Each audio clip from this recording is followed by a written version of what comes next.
Life is non-dual. At the absolute level, what we call reality is actually nothing. A dream without substance. Nothing appearing to be everything.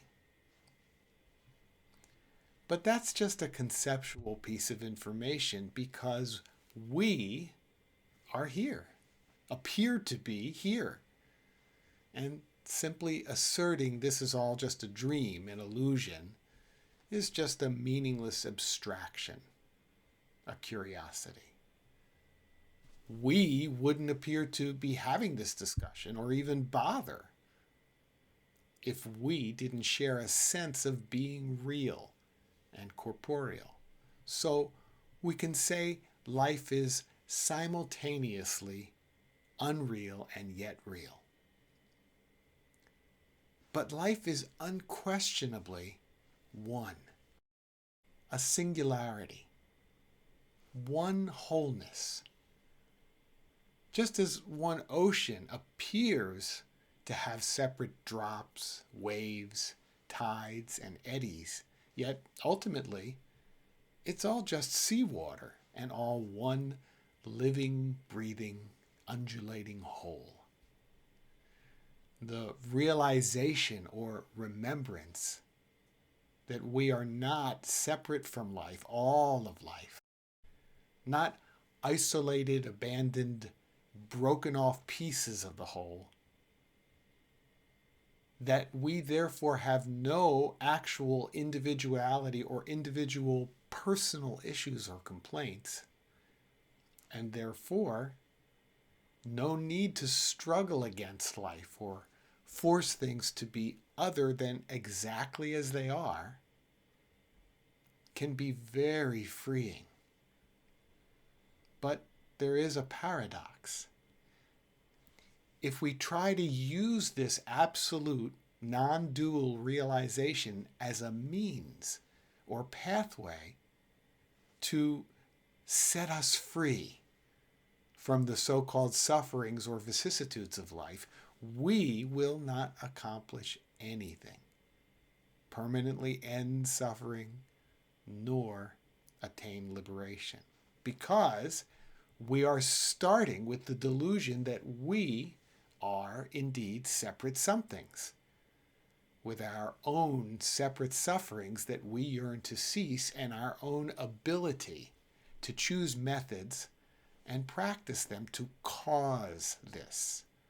So even though life's non-dual oneness with no separate entities is indeed the absolute verity, the only sure thing we can apparently do with that knowledge is remember it, celebrate it, and resume dealing with life on our terms.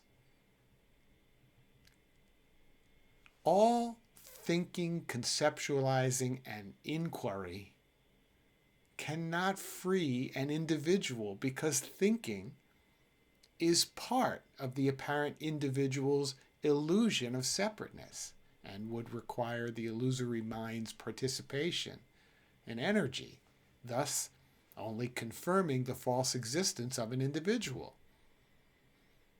Similarly, all practices done to attain permanent peace, bliss, freedom, or liberation, and the end of suffering, could only perpetuate the illusion of a non-existent doer who can somehow, separate from life, make choices and generate effort in order to shift into something called awakening or enlightenment. Beyond an intellectual or temporarily emotionally felt sense of no self, to which we can attest and celebrate, and that may convey temporary relief or a sense of existential freedom within the dream of space-time and apparent individuals, there may be an apparent total collapse of this illusion of a self into a permanent no self, one with life appearance. At least until the death of that particular body-mind organism. Similarly, there may appear to be an individual's realization that nothing can be attained through thinking done by an illusory thinker, which in turn appears to cause a melting into liberated calmness with what is, as it is, that may appear to be permanent. And others observing or revering this may assign it to grace, fortune, or worthiness stemming from some kind of judicious eradication of past karma. But that is just right back into a story in the dream of separate selves. And if that ever appears to happen to any special someone, it's out of our hands. There is literally nothing we can do, nothing we can acquire, inquire, know, study, practice, or spiritual conclusion we can come to that will guarantee this apparent shift.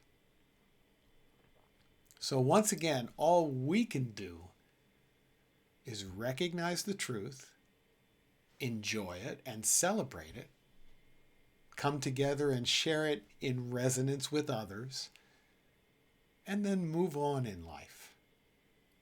It will be life moving on with life, not us moving on. And this is it.